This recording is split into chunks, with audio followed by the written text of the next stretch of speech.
Tuesday with licensed professional counselor Yunetta Spring.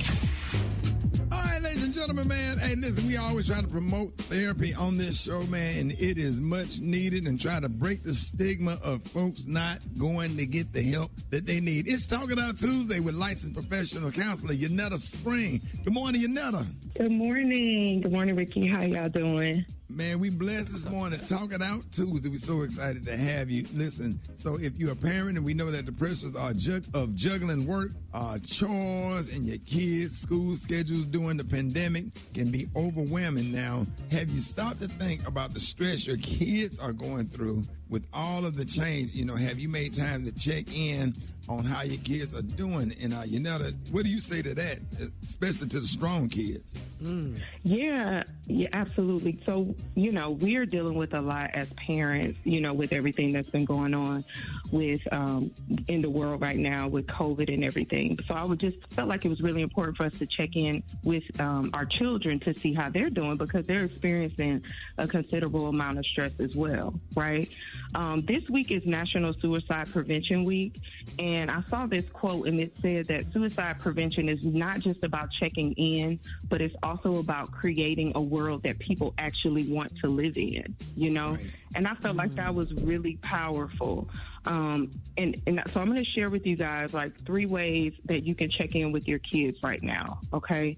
So the first one is to make spending quality time with them a priority, you know, not something that I do if I have enough time. Like, I build that into my schedule. I build that into my kids' schedule to spend quality time with them.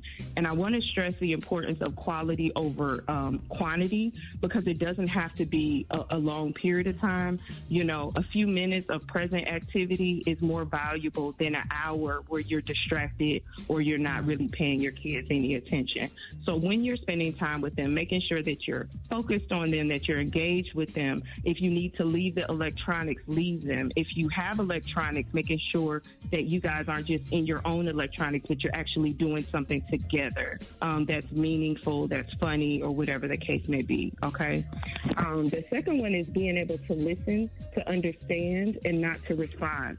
So as parents, I think we're natural fixers. So if we see our kids have a problem, we want to jump in and just tell them how to fix it.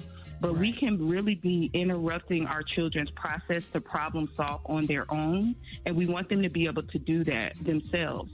So not being so quick to respond, but just listening to see like what they're dealing with, how they're struggling, and, you know, not necessarily how we can fix it, but just kind of holding space for them there. One of the quickest ways to shut your kids down is to ask them how they feel and then to tell them why they shouldn't feel that way, okay?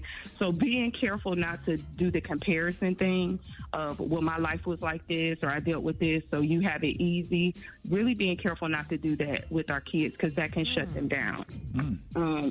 And then the third one is just making time every day to tell them that why you're proud of them, you know, what you hope for them. One thing about like depression or stress is sometimes they can't see themselves beyond the situation that they're in.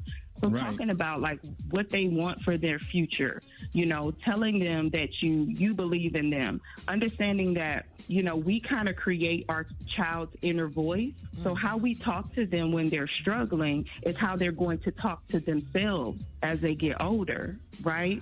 So we don't want to stress like you made a mistake and how did you do that and why aren't you, you know, we want to be able to pour positivity and speak life into them, because that is kind of creating how they'll start, you know, how they'll speak about themselves as they get older.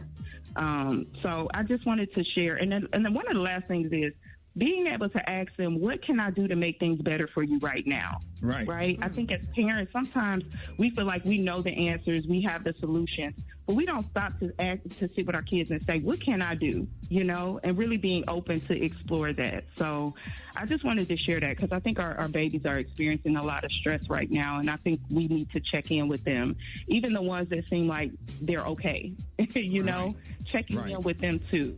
I think it's important. It's really powerful because our kids are so young, and because they don't have the life stresses that we have. We don't even consider what stresses they actually do have. And adjusting to this pandemic pandemic has to be crazy for them. So that's really good. Absolutely. Thank you. Yes, it's important. Stress is stress, no matter how it shows up. That's right. You know, so their stresses may look different than ours, but that doesn't mean they're not dealing with stuff too. All right, so for more information, y'all make sure y'all visit Yunetta's website, springforthcounseling.org, or find her on Instagram and Facebook at Springforth Counseling. Yunetta, thank you so much for joining us this morning on Talk It Out Tuesday. Yes, thank you. Y'all be blessed. Bye-bye.